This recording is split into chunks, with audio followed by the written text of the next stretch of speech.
The Return of Sherlock Holmes, by Sir Arthur Conan Doyle. The Adventure of the Six Napoleons, Part B. Sherlock Holmes and I walked together to the High Street, where he stopped at the shop of Harding Brothers, whence the bust had been purchased. A young assistant informed us that Mr. Harding would be absent until afternoon, and that he himself was a newcomer who could give us no information. Holmes's face showed his disappointment and annoyance. "Well, we can't expect to have it all our own way, Watson," he said at last. "We must come back in the afternoon if Mr. Harding will not be here until then. I am, as you have no doubt surmised, endeavoring to trace these busts to their source, in order to find if there is not something peculiar which may account for their remarkable fate. Let us make for Mr. Morse Hudson of the Kennington Road, and see if he can throw any light upon the problem." A drive of an hour brought us to the picture dealer's establishment. He was a small, stout man with a red face and a peppery manner. "Yes, sir, on my very counter, sir," said he. "What we pay rates and taxes for I don't know, when any ruffian can come in and break one's goods. Yes, sir, it was I who sold Dr. Barnacle his 2 statues. Disgraceful, sir. A nihilist plot, that's what I make it. No one but an anarchist would go about breaking statues. Red Republicans, that's what I call 'em. Who did I get the statues from? I don't see what that has to do with it. Well, if you really want to know, I got them from Gelder and Company in Church Street, Stepney. They're a well-known house in the trade, and have been this 20 years. How many had I? 3. 2 and 1 are 3. 2 of Dr. Barnacle's and 1 smashed in broad daylight on my own counter. Do I know that photograph? No, I don't. Yes, I do, though. Why, it's Beppo. He was a kind of Italian piecework man who made himself useful in the shop. He could carve a bit, and gild and frame and do odd jobs. The fellow left me last week, and I've heard nothing of him since. No, I don't know where he came from, nor where he went to. I have nothing against him while he was here. He was gone 2 days before the bust was smashed." "Well, that's all we could reasonably expect to get from Morse Hudson," said Holmes as we emerged from the shop. "We have this Beppo as a common factor, both in Kennington and in Kensington, so that is worth a 10-mile drive. Now, Watson, let us make for Gelder and Company of Stepney, the source and origin of the busts. I shall be surprised if we don't get some help down there." In rapid succession we passed through the fringe of fashionable London, hotel London, theatrical London, literary London, commercial London, and, finally, maritime London, till we came to a riverside city of 100,000 souls, where the tenement houses swelter and reek with the outcasts of Europe. Here, in a broad thoroughfare, once the abode of wealthy city merchants, we found the sculpture works for which we searched. Outside was a considerable yard full of monumental masonry. Inside was a large room in which 50 workers were carving or moulding. The manager, a big blond German, received us civilly and gave a clear answer to all Holmes' questions. A reference to his books showed that hundreds of casts had been taken from a marble copy of Devine's head of Napoleon, but that the 3 which had been sent to Morse Hudson a year or so before had been half of a batch of 6, the other 3 being sent to Harding Brothers of Kensington. There was no reason why those 6 should be different to any of the other casts. He could suggest no possible cause why anyone should wish to destroy them. In fact, he laughed at the idea. The wholesale price was 6 shillings, but the retailer got 12 or more.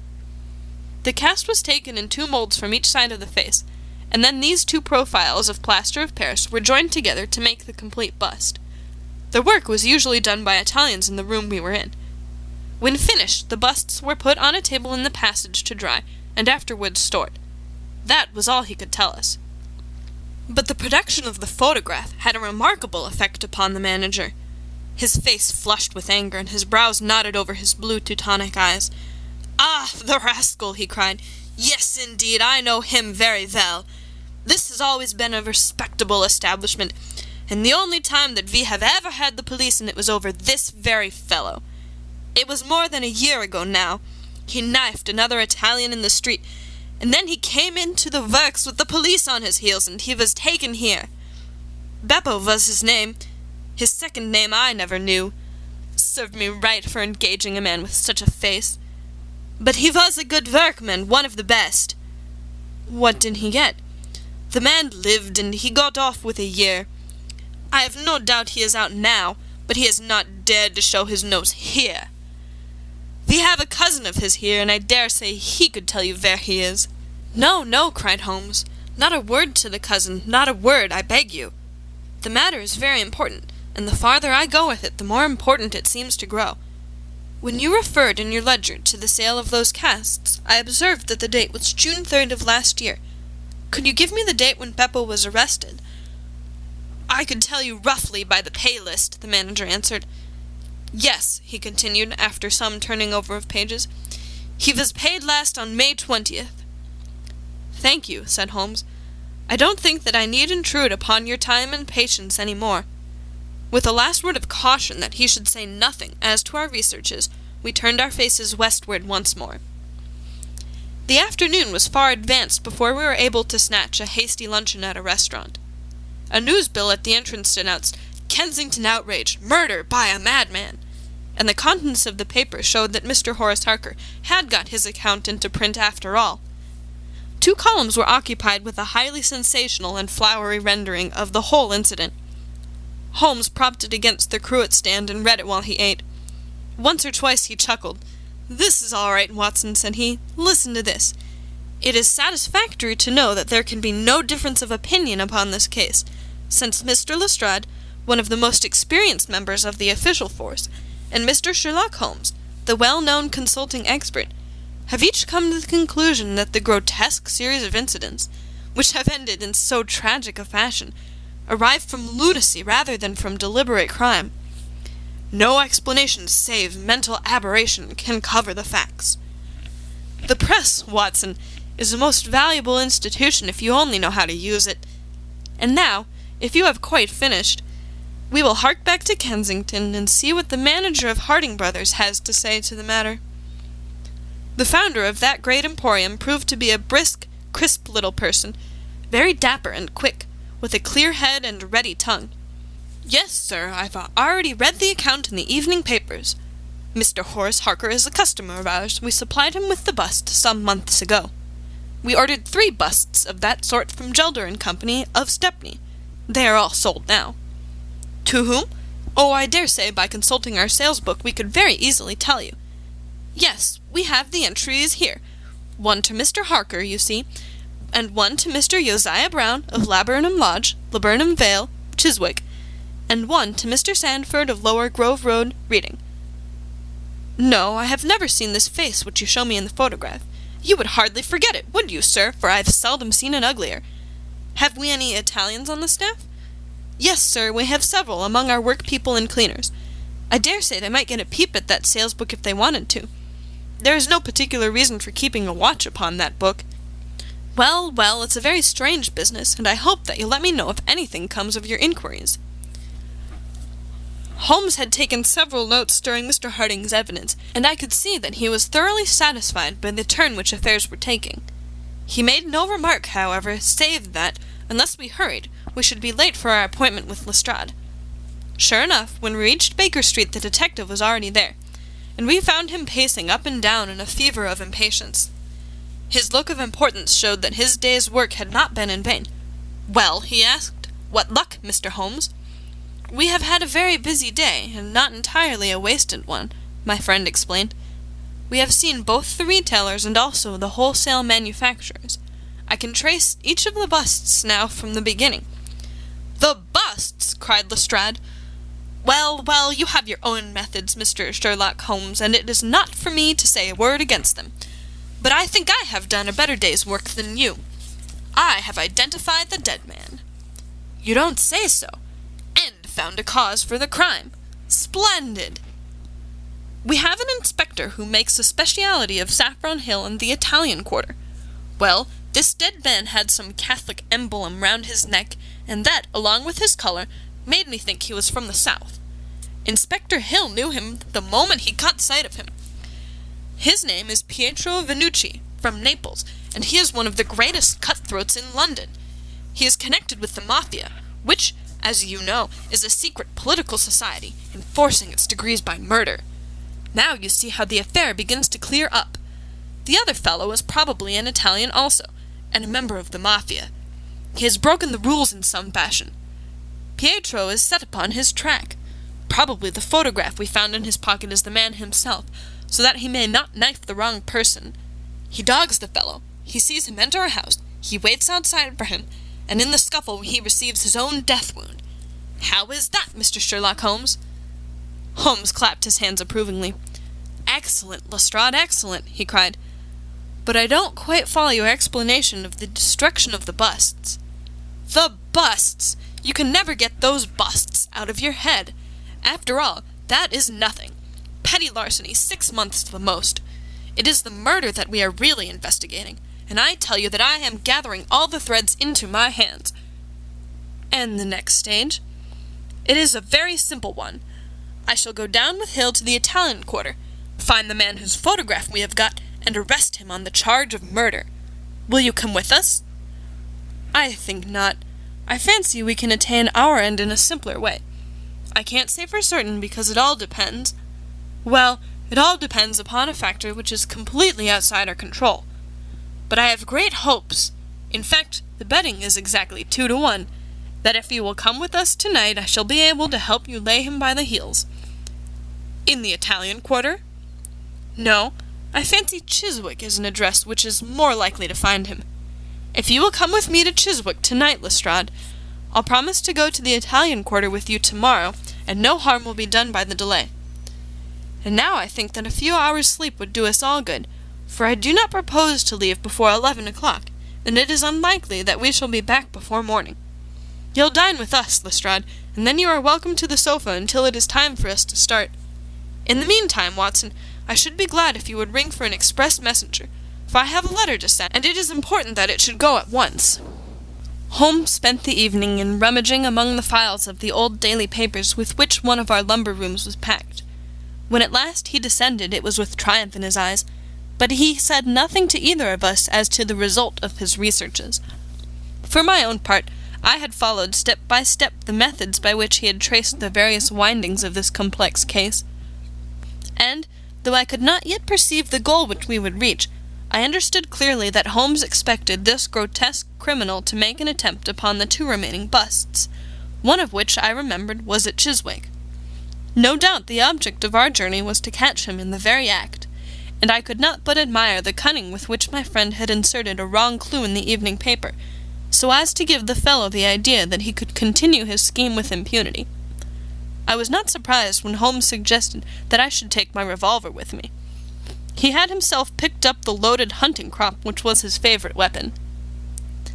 A 4-wheeler was at the door at 11, and in it we drove to a spot at the other side of Hammersmith Bridge. Here the cabman was directed to wait. A short walk brought us to a secluded road fringed with pleasant houses, each standing in its own grounds.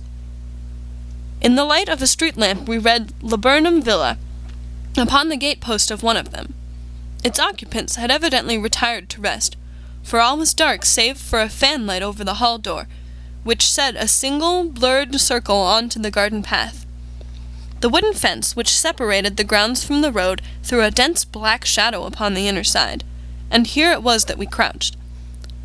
"I fear that you'll have a long wait," Holmes whispered. "We may thank our stars that it is not raining. I don't think we can even venture to smoke to pass the time. However, it's a 2-1 chance that we get something to pay us for our trouble." It proved, however, that our vigil was not to be so long as Holmes had led us to fear, and it ended in a very sudden and singular fashion. In an instant, without the least sound to warn us of his coming, the garden gate swung open, and a lithe, dark figure, as swift and active as an ape, rushed up the garden path. We saw it whisk past the light thrown from over the door and disappear against the black shadow of the house.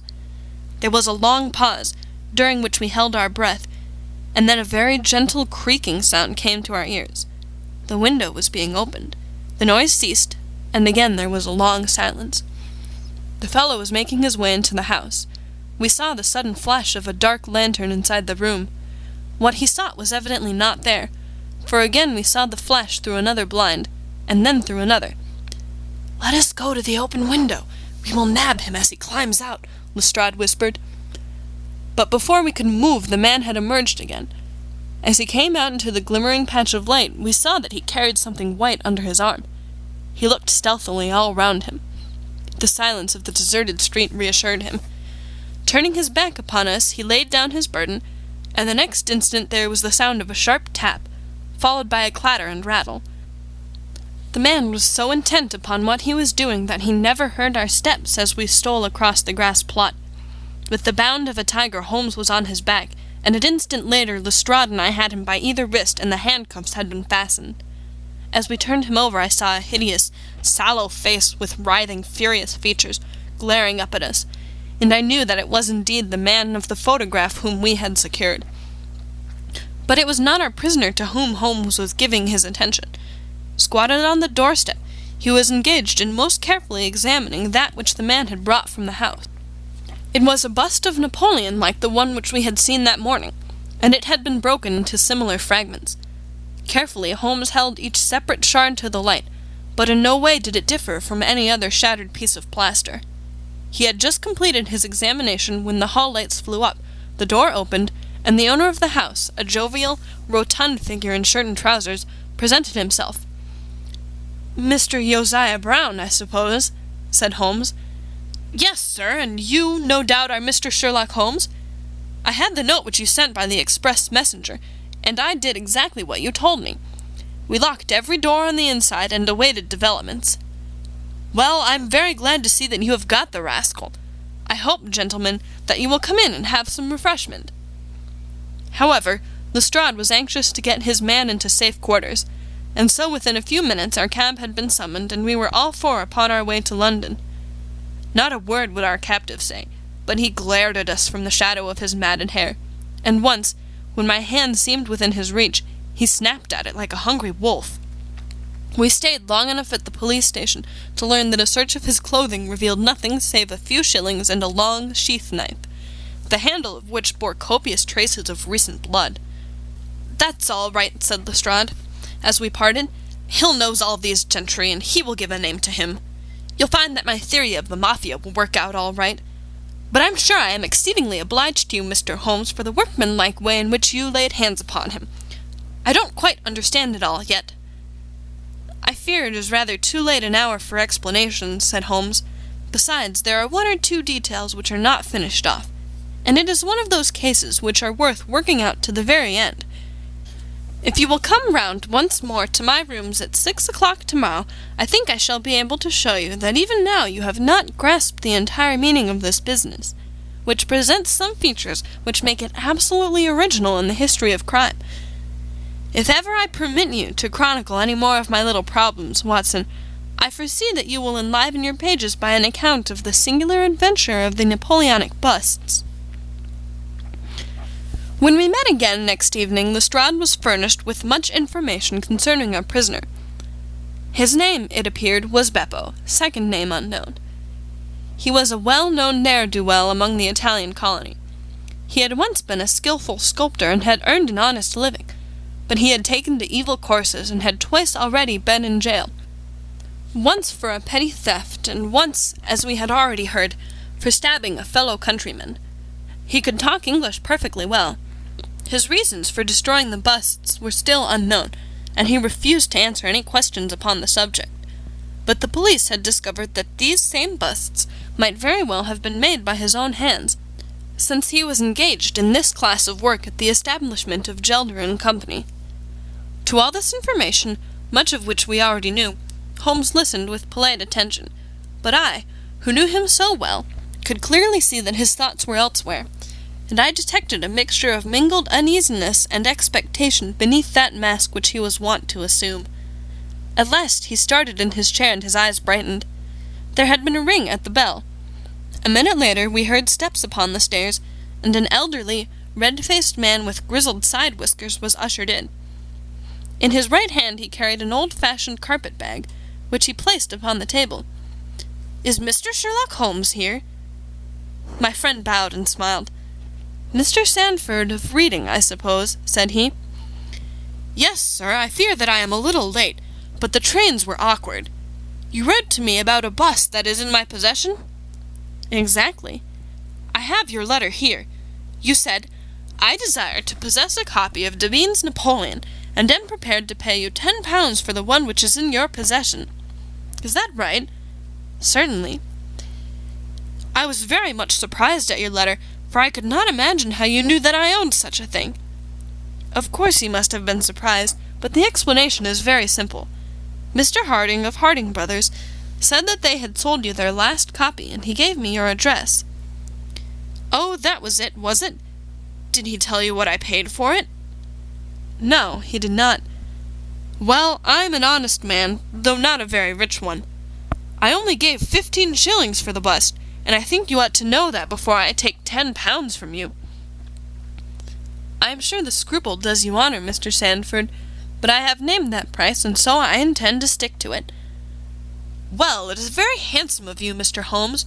I brought the bust up with me as you asked me to do. Here it is." He opened his bag, and at last we saw placed upon our table a complete specimen of that bust which we had already seen more than once in fragments. Holmes took a paper from his pocket and laid a 10-pound note upon the table.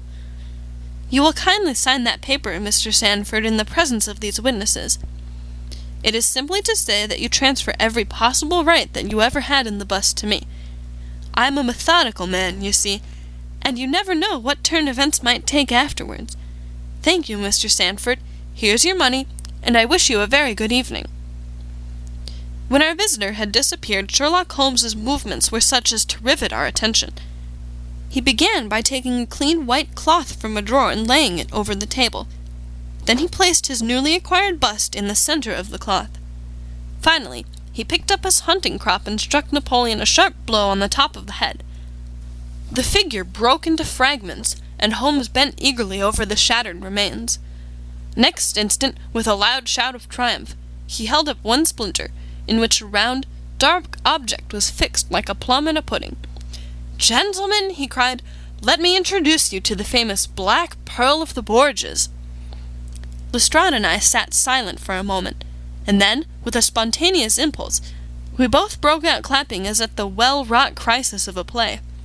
A flush of colour sprang to Holmes's pale cheeks, and he bowed to us like the master dramatist who receives the homage of his audience. It was at such moments that for an instant he ceased to be a reasoning machine, and betrayed his human love for admiration and applause. The same singularly proud and reserved nature which turned away with disdain from popular notoriety was capable of being moved to its depths by a spontaneous wonder and praise from a friend. "Yes, gentlemen," said he, "it is the most famous pearl now existing in the world, and it has been my good fortune, by a connected chain of inductive reasoning, to trace it from the Prince of Colonna's bedroom at the Docra Hotel, where it was lost, to the interior of this, the last of the 6 busts of Napoleon, which were manufactured by Gelder and Company, of Stepney. You will remember, Lestrade, the sensation caused by the disappearance of this valuable jewel, and the vain efforts of the London police to recover it. I was myself consulted upon the case, but I was unable to throw any light upon it. Suspicion fell upon the maid of the princess, who was an Italian, and it was proved that she had a brother in London. But we failed to trace any connection between them. The maid's name was Lucretia Venucci, and there is no doubt in my mind that this Pietro who was murdered 2 nights ago was the brother. I have been looking up the dates in the old files of the paper, and I find that the disappearance of the pearl was exactly 2 days before the arrest of Beppo for some crime of violence, an event which took place in the factory of Gelder and Company at the very moment when these busts were being made. Now you clearly see the sequence of events, though you see them, of course, in the inverse order to the way in which they presented themselves to me. Beppo had the pearl in his possession. He may have stolen it from Pietro. He may have been Pietro's confederate. He may have been the go-between of Pietro and his sister. It is of no consequence to us which is the correct solution. The main fact is that he had the pearl, and at that moment, when it was on his person, he was pursued by the police. He made for the factory in which he worked, and he knew that he had only a few minutes in which to conceal this enormously valuable prize, which would otherwise be found on him when he was searched. 6 plaster casts of Napoleon were drying in the passage.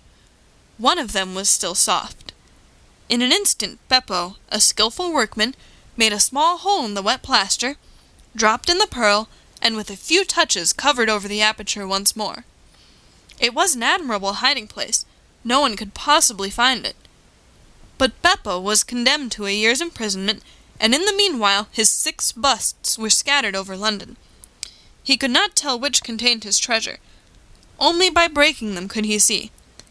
Even shaking would tell him nothing, for as the plaster was wet it was probable that the pearl would adhere to it, as in fact it has done. Beppo did not despair, and he conducted his search with considerable ingenuity and perseverance. Through a cousin who works with Gelder, he found out the retail firms who had bought the busts. He managed to find employment with Morse Hudson, and in that way tracked down 3 of them. The pearl was not there. Then, with the help of some Italian employee, he succeeded in finding out where the other 3 busts had gone. The first was at Harker's.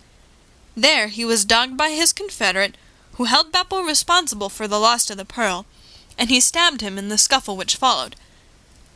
If he was his confederate, why should he carry his photograph? I asked.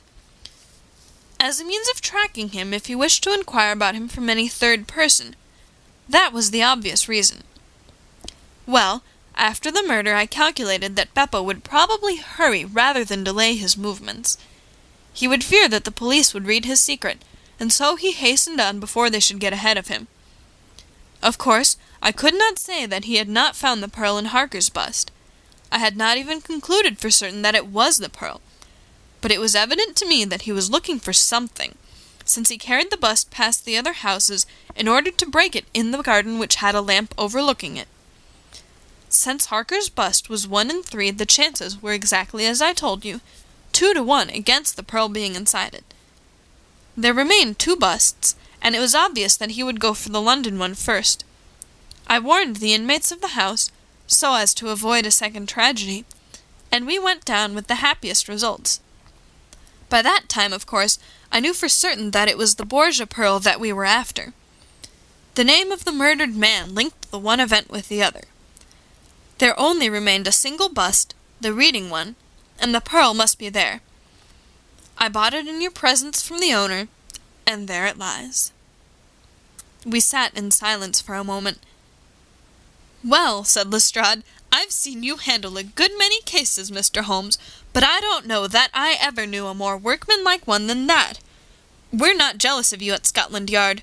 No, sir, we are very proud of you, and if you come down tomorrow there's not a man, from the oldest inspector to the youngest constable, who wouldn't be glad to shake you by the hand."